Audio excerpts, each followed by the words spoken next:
I'll give y'all a minute to come in. This is a 901 flip 19 on the Sacred Seal. And we watching everything play out. Is the title, Chiefing with the Chief Edition.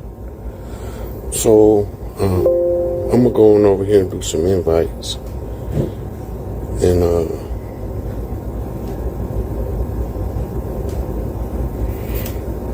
as I do these invites, I'm gonna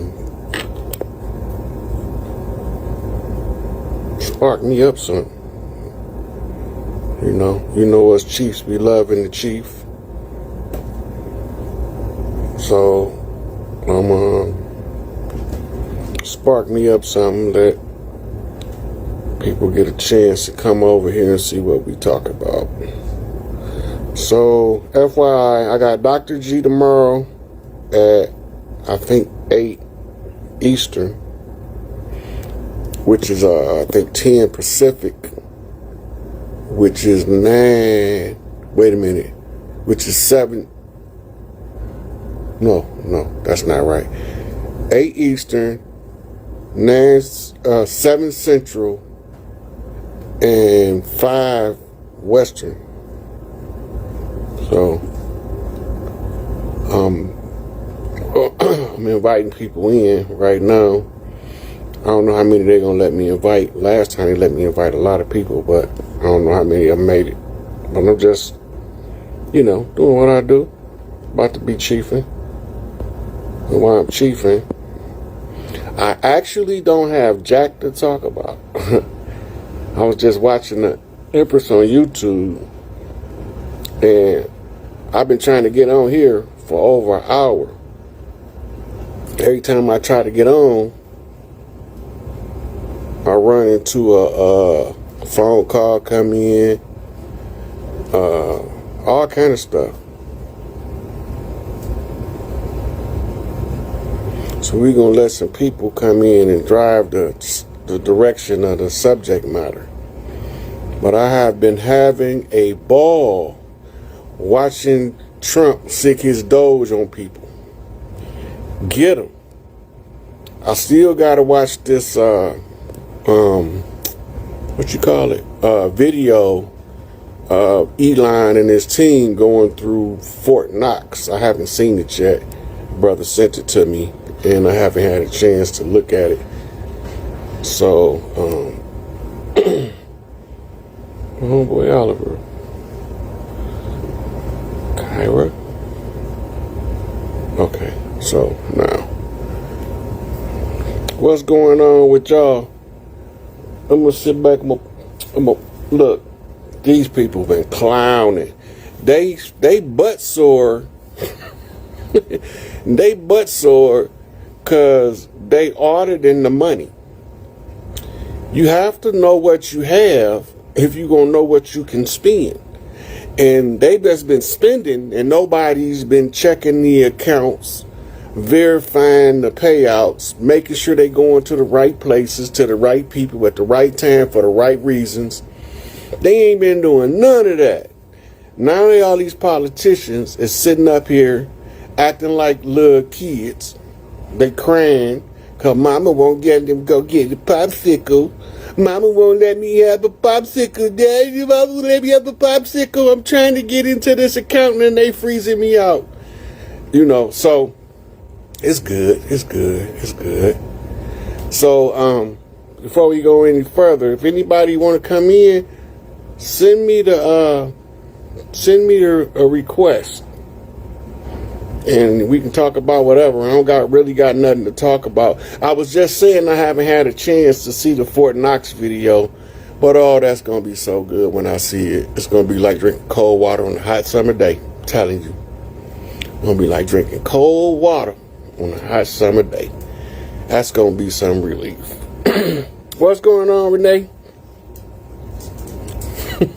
Lex, what's up? So they want to cry foul because we, the people, want to know where the money going. About the ones activated. Hold on, let me see what that say.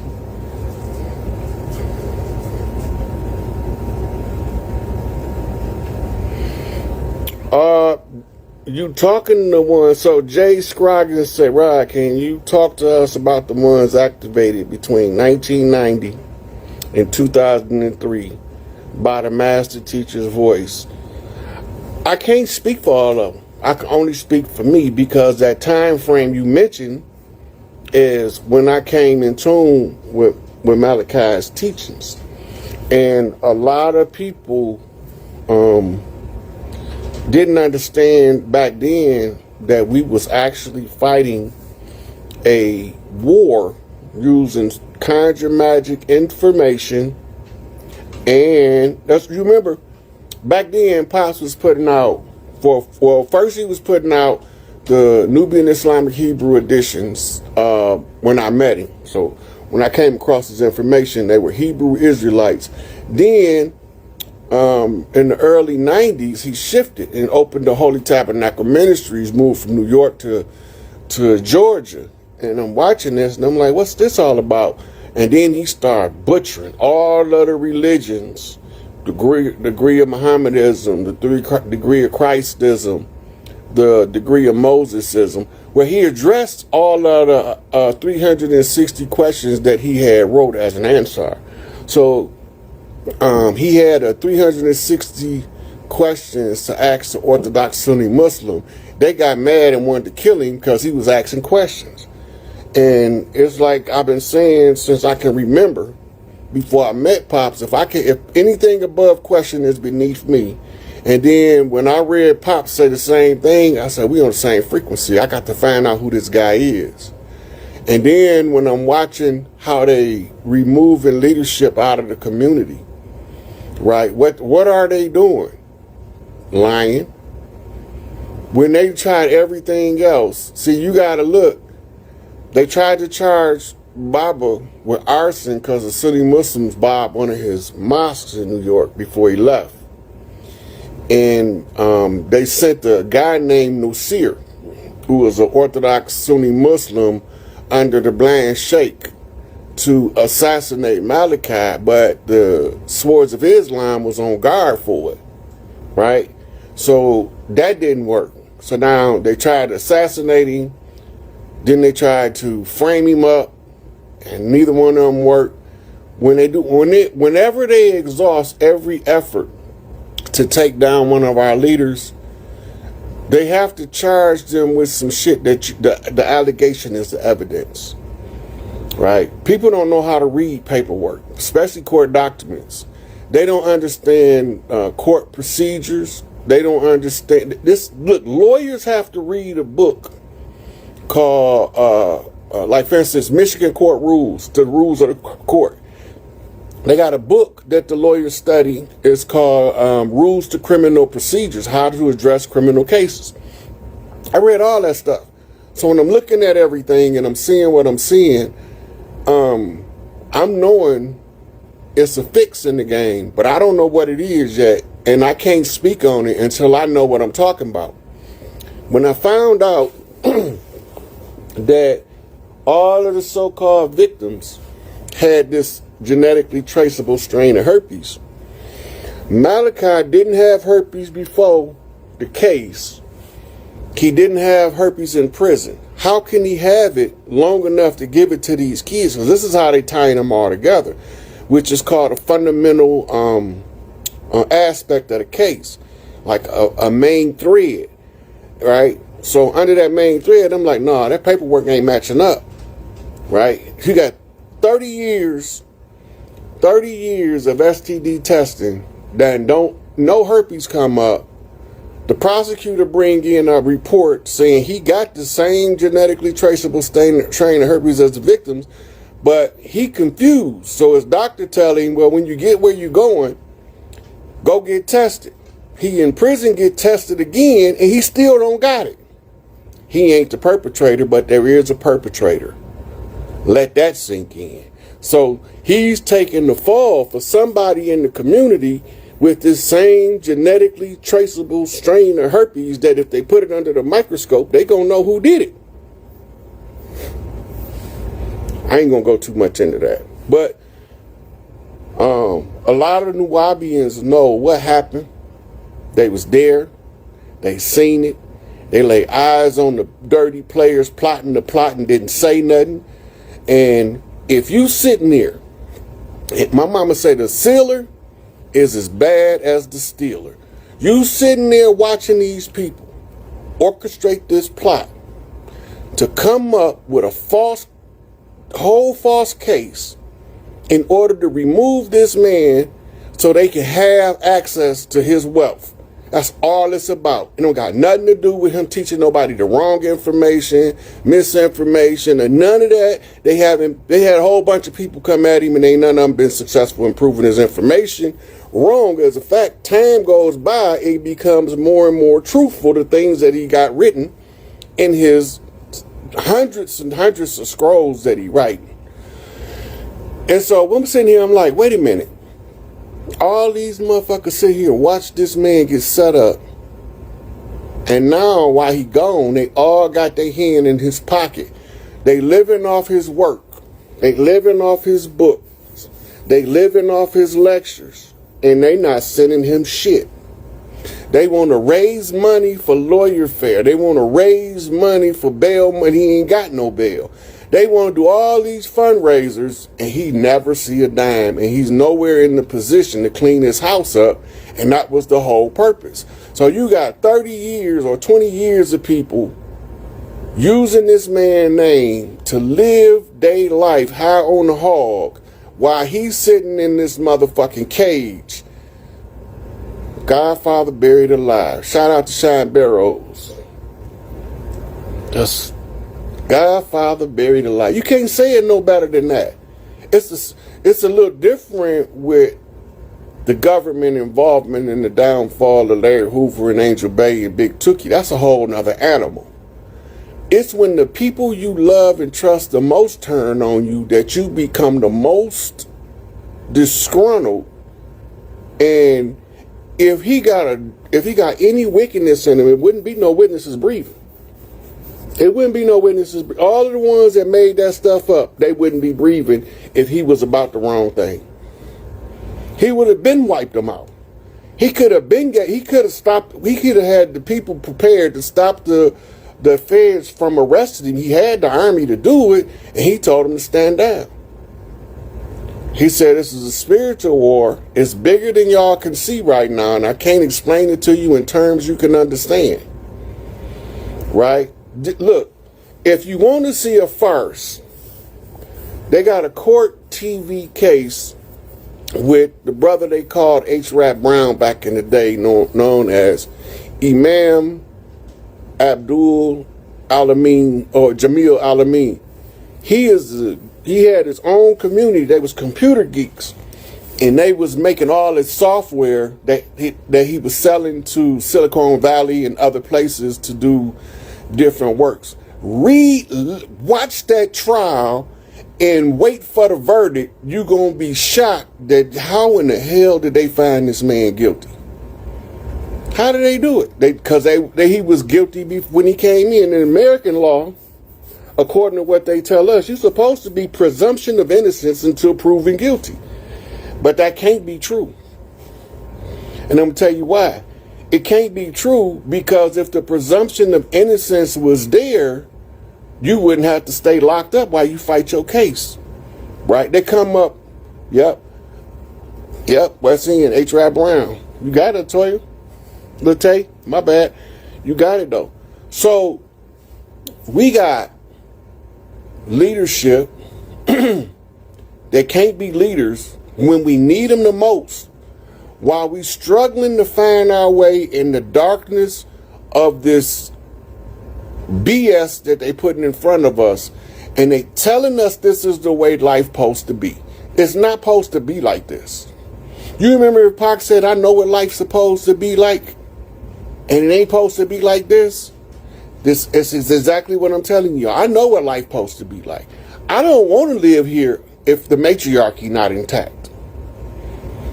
Trying to live on earth under this patriarchal, homosexual, pedophile cult dictatorship masquerading as a democracy, a socialist, a communist, or any of that is misery. I read the chapter of misery. in the circle 7. Starts out weak and insufficient and good, oh man. There is one thing in which you are obstinate and shaketh not, and his name is misery. Y'all love that shit. I don't like it. I'm from a whole nother fabric. I'm not into domestic violence. I don't want to beat on no woman. I want to be cuddled up. I'm a gorilla. I'm a huggy bear. I'm a huggy gorilla. I like to be cuddled up like gorillas be cuddled up, but I ain't with this retarded shit they doing. I'd rather be by myself in my cave, beating on my chest, than deal with the BS where you got to whoop your woman upside the head. That's retarded to me. That's immaturity to me. That's slave doctrine manifesting as the rules of relations. We have so much slave doctrine dominating the culture now.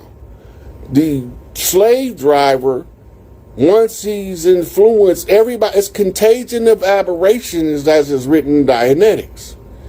This is how you adopt generational curses from people you ain't even related to. Contagion and aberration. A fucked up idea that somebody take and say, oh, that's a good fucked up idea. I got to use that. And then they use it on somebody. They become victimized by it. The victim imitate the victimizer because the powerless desires power. And because of the powerless desire power, they start to emulate the illusion of power that the dictator is giving them. And I ain't even lit my blunt yet. Ain't nobody sent no request to come chop it up with the chief.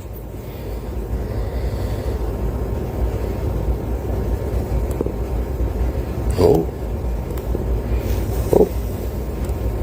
Well, it might be a short one then. Yep, L. Ron Hubbard. Look, they wrote him up as a quack. He told the whole Anunnaki drama in a series of sci-fi writings. They turned one of them into a movie with John Travolta where he was supposed to be playing Inky. But he reacted more like Enlil to me. But that's just their story. You right. They not like us, but we sure as hell act like them. But that's what all that inability to communicate come in. They teach you, like, in general conversation, a child can grasp clearly probably about 100 to 300 words. And that's where they stop you at using their generic school, which is initiating you into the rites of hell, or it's just called sin rites. The sin rites trace back to Babylon, to Ninursin, who masqueraded as Tahuti, and now everybody think the dirt that he did, Tahuti did, and because they used them to replace each other. This is the Anunnaki warfare. It's called the beheading of a god. You put a fraud into place, and then you to give them the credit for all the work that the person did, and then you let the fraud go about doing fraud. It has not changed. It was the same thing in Greece. When the Romans took over Greece, they called it the Greco-Roman civilization because they didn't never want you to think that Rome won and Greece lost. So they put Greece first in their name, but they owned it. So it don't matter which position Greece hold in the Greco-Roman doctrine, as long as they hold a position. So now the Romans got their foot on the Greeks' neck. The Greeks was being educated by the Gorgon priestesses, who later became known as the Delphi priestesses. So, you know, all this ancient history, they pass it off to us as mythology, and it got so much of the stories scattered about. Average people don't know about the cultures. We translating right now ancient cultures in the modern context as if it's a modern idea, and this is how it's lost in translation.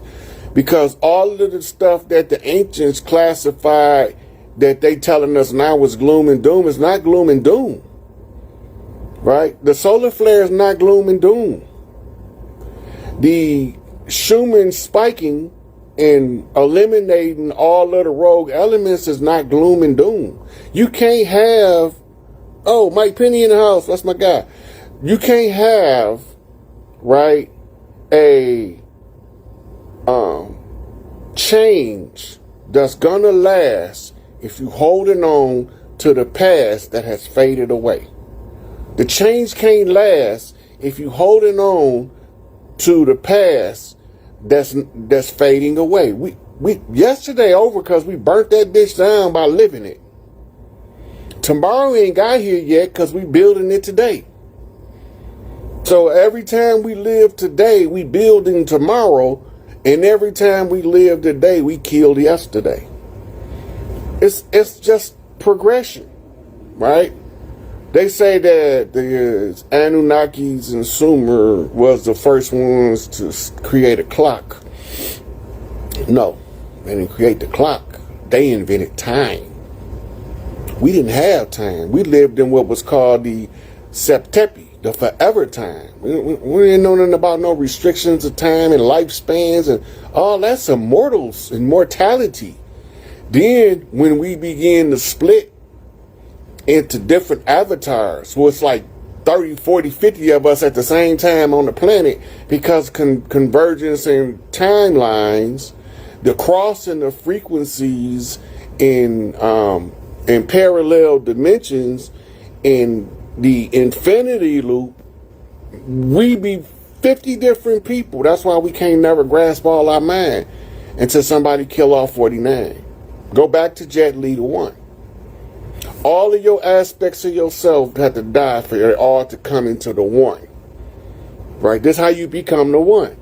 And this is in the occult world, it's the shadow work that kills off all of the selves in alternate realities to converge them into this one reality, which makes you your most powerful aspect and version of the self.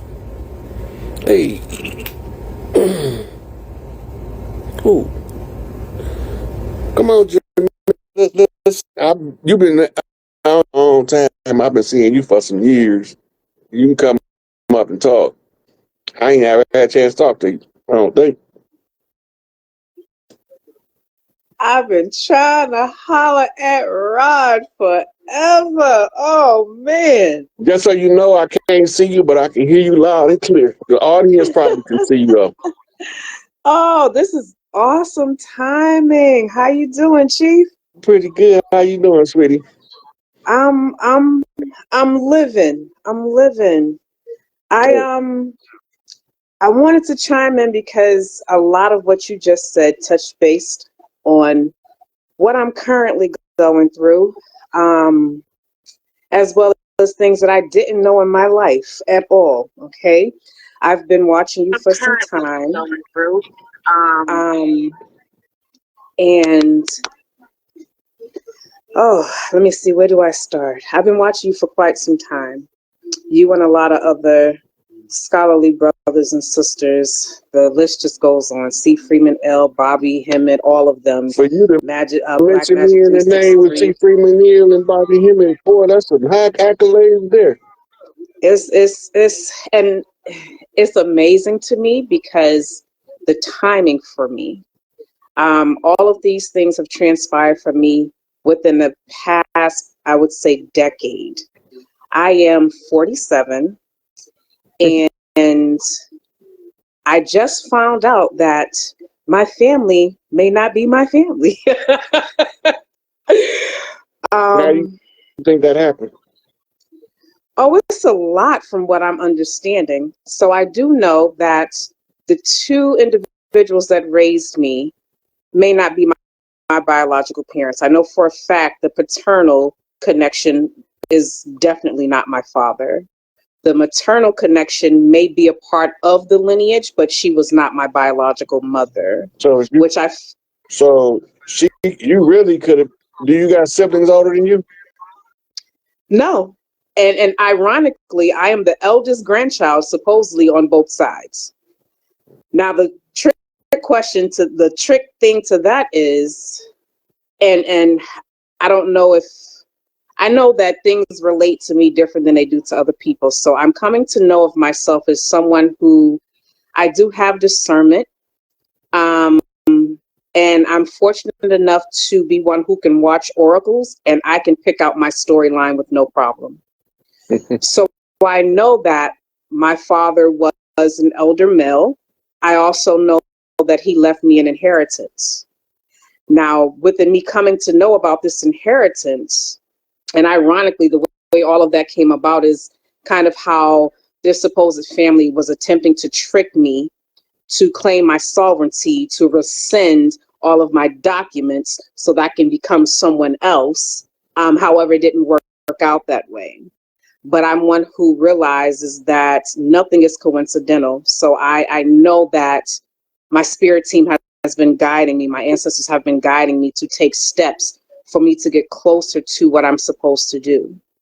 Um, but I found out, and ironically, going back to the system, because there's a lot of uptick in the Oracle community that speaks of me and the situation that's going on with regards to inheritance and all the people that are attacking me spiritually and attempting to attack me physically, all of the attempts on my life. You know, there's millions of y'all, right? Say that one more time. I said, you do know it's millions of y'all, right? I do realize that. Yes, I do. Um, Even from just watching the oracles, there are quite a few of them who are going through similar situations. And I ran across something that spoke about. I'll use New York for example. The amount of star seeds that they basically killed off there. The amount of star seeds that exist that they've actually did destiny swaps, or attempted Those to take their don't work. inheritances. Those always have what's called a residual snapback. And that's what I'm going through right now. Because those that I knew as my family, fake friends, ex-lovers that I now know were sent in to me that were pretty much all damn near down low. um, it's like waking up and realizing that I'm in a movie. And then I listen to the oracles talk about how my life is already portrayed. I'm part of a Truman Show. People literally are surveillancing me without my consent. I've had doctors speak on me and attempt to take things from me medically to figure out who I am. It's a lot going on. And all of these things were done behind the scenes Okay, so first, that when spoke. before you go any further, there's a couple things that you need to be aware of. They already know who the you is. When they Yeah, start I realized that. when they start trying to take bloods and they trying to figure out if they can bypass Prime Creator and create clones, they know who you is. They know who I am. None of us we be thinking we got to go through all like you said they tried to trick you into the sovereignty paperwork. Oh, that's BS. They know who we are. We don't got to do none of that. All we got to do is be self-aware. And they've been following me since before when I was in my mama womb. They was monitoring her for my birthday because they was dreading that I might possibly be born on November the 10th, and they was dead spot on at 10:45. So they can mix it however they want to mix it. They was doing an experiment called nature versus nurture when they was swapping babies in the delivery room, but they was also taking families' babies. Like they'll take a baby from one family and then they will act like they're doing an adoption to put it in the family that don't got the same wiring as the bloodline the child from to determine if he gonna be a problem child for a different breed of parent. And a lot of us been problem child for them different parents. They don't understand us. They can't figure us out. Some of us be doing shit like 2 year olds be glowing in the dark and levitating and all that. And they don't know what the hell. So they try to take us to the doctor to fix us. But they not Yeah. fixing us. They fucking us up on purpose. They know what they doing. That don't have one. Soon as you realize that they been knew who you was from the day and time that you came in, they ain't never took their eyes off you. Look, I used to be in the woods in the middle of the night and know these motherfuckers is watching me and be like, where in the fuck is they hiding at? Yeah. And where is they? I know they watching me. I could feel it. And then I come across a book years later called The Sense of Being Stared At. They've been watching. They know who we are. There's no mistake about it, because they have to keep track of us so they can know who to give it back to when they lose, because they definitely lost. And the And Doge watchdog is proving that. and when I think the last video I saw you, it was on a group of people. I can't remember exactly what it was. You did mention the nature versus nurture, and it did trigger some things because ironically now I knew that I was different from as far back as I could remember. However, I cannot remember anything before the ages of 5. And me watching the oracles again, my story resonates with me very strongly. So it was a mention of a child being abused and consistently being beat in the head to the point where the child had to go to the hospital and had swelling on the brain. And ironically, I have a crack on my forehead where my third eye is to be. And the oracle was stating how in my childhood I would speak of things that they didn't understand and made them fearful because I was seeing things that I wasn't present for and they didn't understand it. And even still to this day, with everything that's going on with them attempting to run my character, my name, and everything through the mud and on the dark web, and all of these judges and clerks and all these politicians and government, the whole the whole MK Ultra thing, like to really open my eyes and see what my life has truly been. It shocks the hell out of me. So, Um, what do you think you need help with the most right now?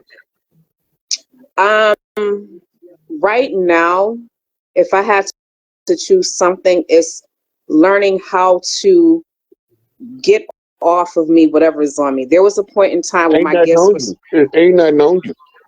okay. So what am I possibly either not doing, or maybe I'm still suppressing? I'm not sure, because there was a time when my gifts were so clear and vivid that it would be like watching a television screen. I could literally close my eyes and I can literally foresee things that clear, and it's not that anymore. That's because the faculty is atrophy. The only way to rebuild it is to let your imagination flow with it. Remember what they used to say? Don't let me catch you daydream. When you Yeah. were in school, that's what you was doing. You was building your ability to see the whole spectrum psychic field. You use daydreaming as a child because there's nobody to teach you. So you automatically born wired to daydream in order to practice developing the psychic faculty. The ones of us that do that, we end up in special ed, we end up medicated and all kind of stuff. And the only way right now, you focus on your cleanses and your heavy metal cleanses, because they didn't probably poisoned you with aluminum and Yeah. um arsenic. I had I had to recently just last year I went through cancer treatment because they diagnosed me with non-Hodgkin's lymphoma. I had to get 7 transfusions. Do you know what they And I come knew from? it wasn't coincidental because I know that they were poisoning me, because twice I was sick to the point where I felt as though I was dying. I laid up in the bed for like 7 and 8 days each time, and I just talked to You, divine. do you know what non-Hodgkin's lymphoma is? It's a blood cancer, isn't it? It's, they tell you, okay, when they say lymphoma, means lymphatic system. Hodgkin Okay. disease is an entirely different disease. That's why it's called non-Hodgkin's lymphoma, Mhm. right? I'm gonna tell you where it comes from, and it's gonna shock you. Women using deodorant that's laced with aluminum that's clogging up the lymphatic system. The lymphatic system clogged up creates tumors from the body trying to correct and get the toxins out. So what do? They massively overload you with toxins, either radiation treatment or chemotherapy. Both So of them are that's toxic. and that's what they did. I had chemo, um, and ironically, there was no mention of a tumor. They were just curious as to why my blood count kept dropping and where the blood was going. Hmm. And I Normally, know prior to that, I had not used. the deodorants for quite some time. I'm one of those who I do know the importance of, not doing that. I hadn't used that in years. But you used to use it regularly when you was younger, right? When I was younger, yes, yes. And back then I didn't know the difference between antiperspirant versus a deodorant. Like I didn't know about the aluminum and all those things back during that time either. Yeah, strangling the system. Yeah. And a lot of times, what the deficiency that make your blood drop and it causes you to suffer anemia, the condition is liver congestion. You have excessive blood buildup in the liver, which limits the amount of blood available to be pushed through the system. Yeah, I thought of that too. And again with my whole situation, because it's challenging and I'm still attempting to figure it out because I have been blocked financially. They've tapped my devices, the whole nine Oh, they like yards. to keep us. They like to keep the chosen ones broke because they know if we got money, we gonna fix the world. Yeah, I had even got to the point where I walked away from the corporations as far as being an employee and sought to do my own thing. So I had started an elder care thing in Rhode Island, and I would do like little food gigs for community festivals and things of that nature. And I got into gardening, and slowly but surely, it all tanked. It all tanked. But that wasn't your path. You know what, Rod? I feel as I don't think the senior aspect was, but as far as the gardening, like I feel now that I kind of see things a little bit more than what I did growing up, I feel as though I am to be the example of unconditional love. I feel like I'm one here to share the story of the matriarch, Okay. and I stand firm in It that is shit too. rules. It is rules that go with unconditional love too. Yeah, I know. I had to find that out because, again, I only really socialized with family, but the closest family that I did constantly associate with were my children. So they even utilized my children too, right? Yeah, that's kind of. Identification stolen, the whole nine yards. Like Where do you my, think? Listen, if you don't think they're gonna use your children, where do you think women get the idea, the concept, to disassociate the father from the child they made together and to use the child to punish the father? Who do you think came up with that? That's not a matriarchal thing. Women don't real healed women don't think like that. That's only some trauma based women that's operating from traumas that they yeah, can't overcome, listening to other traumatized victims trying to tell them how to X out the trauma by causing more trauma. This is yeah, because why the baby's messed up right now to this day. The baby's messed up now because you got traumatized people raising them, traumatizing them, trying to under the pretense of avoiding trauma, they giving them worse trauma. So instead hmm of let your baby spend time with his father, you rather kill it. That don't make sense. They call it abortion. yeah. It's crazy. Under the matriarchy, abortion was only allowed under certain conditions. I'm not gonna get into all that, but if the woman didn't want the child, she didn't have to keep it, but she had to give it to the daddy. There's Yeah, most, it's there's very few men who have the option to be a father to their child that know it's his child that's gonna go the other way. It's very, very, very few, unless they them people that look like us and ain't us. It's a lot of them. But yeah. generally, I'm finding that out the it's hard it's way. more people that's not those people on earth than it is those people that look like us that ain't us. And most Yeah, men, when given the opportunity, would rather be a participant in the raising and the upbringing of their children in multiple capacities, not just as the guy to go out and go to work and bring the money home at the end of the week. That's a slave concept that has nothing to do with building a household. There's nothing in this system designed for us to build a household and functional families, which is only going to accelerate the decay of the society because it's going to keep producing more trauma on top of trauma, generation to generation, until somebody see it. And yeah, the more it's done, the harder it is to see it because what's the trauma looks normal. A lot of women they swear up and down they doing what's right, but they figure because they carry the child as hers and hers alone. That's not matriarchal thinking. That's patriarchal thinking, indoctrination through feminism. Well, Women I'm never thankful thought I like didn't that have that until they mindset. encountered feminists. I'm glad I didn't have that mindset. And although he was an absent parent, the door was never closed. He just chose never to enter unless it was according to his conditions. And See, part of that condition was to always have access to me, and that wasn't an no, option. that's not always the case. That's a boy acting like a man. Yeah, he's part of that group that I'm coming to know is down low. Um, I rest and my case. not just that, he's also part of the group that took whatever connected to me. And knowing that his children struggled, knowing the many times we were homeless, He one of like, them. He's an yeah, absolute he 100% is. Jacobite. He is. He is.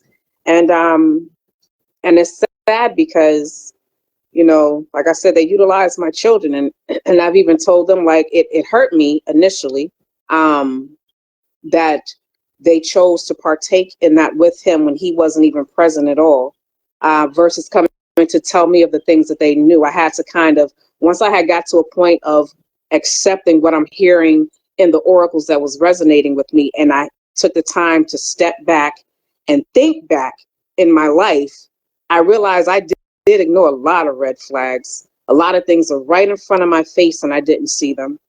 Um, and What do you do with that? At this point, what do you do with that?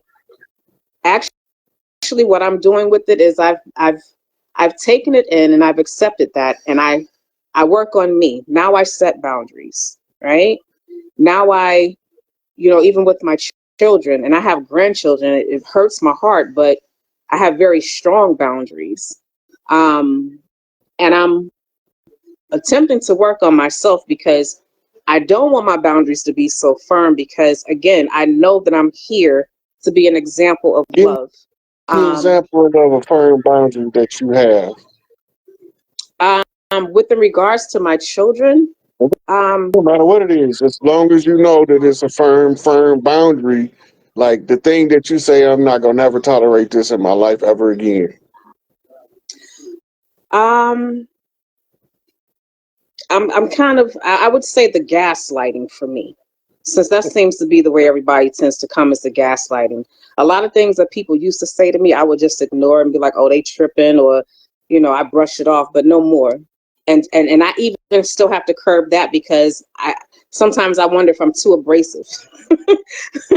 Sometimes I wonder if I'm too abrasive or if I come off too much of my masculine energy because I function that way for so long. It's Um, always a possibility. I know it is, and I I do my best to be What do you conscious call of it. gaslighting? Um, for example, one of the projects I was working on, my intellectual property. Oh, that's really good. I like that. I like that. But then they would go behind and talk to other people and say, "Oh, she ain't gonna be successful. Oh, that ain't shit. She don't know what she's doing." But then they turned around and stole my shit. That- That's not gaslighting. No, the fact that they made it seem like, oh, it was a really good idea. You're gonna be really They, good at that. why wouldn't they steal it? Why would they steal it if it wasn't a good idea? They That's a good they question. told you the truth of how they felt at that moment, and then they used the other tacky shit they did behind your back as so nobody won't look at them as being the thief that stole the property. Mm. That's not gaslighting. That's just setting you up so I can steal your shit. Hmm. Okay. That's that they do to all of the rap artists. Um, when they sign the contract, they never gonna give them their value. They gonna give them what they willing to give them, and they gonna try to figure out how to have all of it in the end before the contract expires. And it's gonna all be in that contract, but you're not gonna know it until they start cashing in on your ass. That's the Yeah. same thing. Your intellectual property is great as long as it came from the heart, and the greatness is gonna make people do that type of stuff because they know that they can benefit from your artistic expression that they not capable of expressing themselves. So what they do, they take what you did, but first, before they do that, they lay the foundation to make anybody have any. When you come tell them who stole your shit, they gonna all look at you like, I don't believe that. He ain't like that shit no way, right? Yeah. So now now in the minds of all of the people that he spread about how horrible your arts and your talents was before he stole it, or she, before they stole it, all the people they was burning bread on your art with, now when you tell them people that that person is the one who stole your art, who is they looking at like crazy? Them. You just got set up. Yeah. That's a classic Karen game. That one, oh, easy to interpret. It ain't always quick to see at the beginning, but as it plays out, it's the same story. It's a sharecropping Yeah. agreement. And I want to say that I may have somewhat salvaged myself in the sense where I did the only thing I knew to do without having to register my property, and that was make it public. And I also have, That's how we do it as in the tribal tradition. We make our I actually thought intellectual about you. property. We Yeah, I make thought about you when I did it. yeah, we make our inner intellectual property known to as many people as we can, and we try to have it in a format where somebody can go back and reference Yeah. it. That's where the oral tradition come in. That's why we Yeah. never had a patent office until the 1800s, I think it was, 1700s, somewhere in there. We never had a patent office over here on these lands. We didn't need one. Matter of fact, your intellectual property was so valuable and important to us that you get your proper credit that we would name it after you, Hmm. right? Yeah. We would name the first rapper, his name was Rapper, and he rapped candy for a living. So we gonna Wow. name his style of music rap. That's just Wow. an example of how we move, but I'm not sure if that's true right there. But generally, like the Bridge family, they was the ones who built the bridges. You can associate bridges with the bridges because when you hear one name, you hear the other. Yeah. The goldsmiths, what did they do? They was the people who used to melt down and make the gold trinkets for the chiefs of the land. That's why their last name is Goldsmith, right? Who Hmm. called them Goldsmith is an exonym is not the point. The point is we called each other by our professions. We Yeah. called each other by our intellectual property, and our intellectual property was automatically associated with us. Mississippi ain't named after no man. That's why it got Mrs. at the beginning.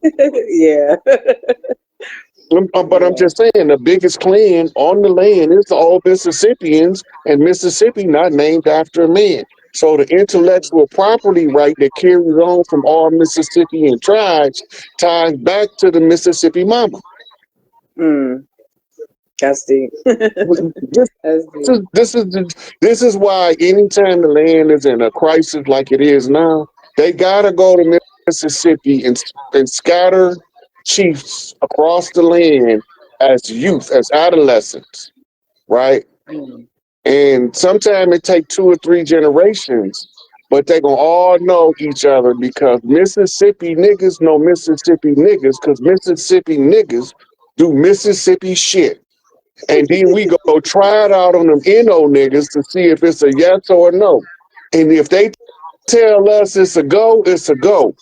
Then they Yeah. go second line marching in order for them Crips to start walking, to trigger them Bloods to start be walking, in order for them Detroit niggas to jit. While them South Side of Chicago niggas is ballrooming in competition versus the West Side Chicago ballroomers.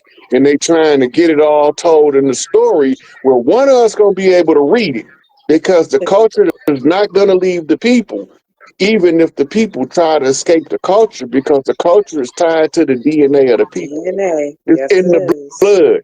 And if it's Yeah. in the blood, I'm a bloodhound. I'm gonna sniff it out. Yeah. That's a whole different breed. Ain't no future in your front. That's a throwback. I have another question too with regards to the records because I actually, upon me finding out this information, I contacted the hospital that was listed on the birth record that I was born at to be told that they didn't have the records any longer. When I inquired as to if they had an archive, I was told that they didn't have that. So What then city I was it? contacted, I'm sorry, go ahead. What city was that in? Chicago. Oh, they full of shit. I know they are. Chicago, Chicago Cook County Hospital was originally the Grand Doula Center where all of the doulas across Canada, the islands, and to South America came to learn the science of birthing and child rearing and medical practice. I think I was born in, what is it, Jackson Park? Yeah. Is it But Jackson they Park still got Hospital? all that. I was using Cook County as the example, but all of the hospitals still have a repository of information. If they tell you and block you and say that your paperwork is lost, 9.9 out of 10, what that means is it's sealed by the government, so you will never know who you is until Yeah. it's over with. Yeah, I figured that out too because I also requested the original application for the Social Security account number. And it's Hmm. been well past 6 weeks and I haven't heard anything yet. Although I was able to speak to a representative to know that although my date of birth is 10/10/77, the date of issue on the application was June 15th of 1979. Wait a minute, say that again. I was born 10/10/77, but the issue date for the Social Security number was June 15th of 1979. But that's not uncommon. Because when they first, they for a long time we were suspicious of getting Social Security cards, and you have people that don't have them sometimes until they go into school and the school require it.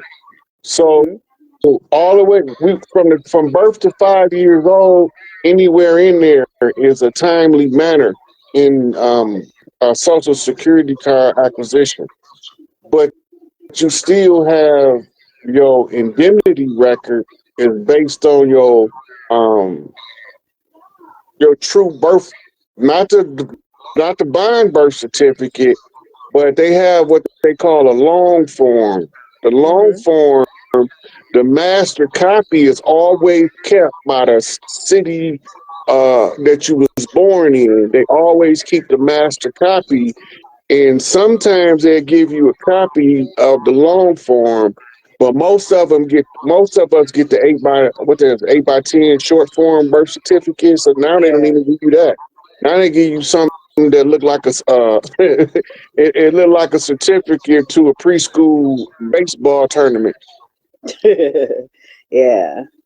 And you know what, Rod, I even still question that because I also discovered that, like I said, the gentleman that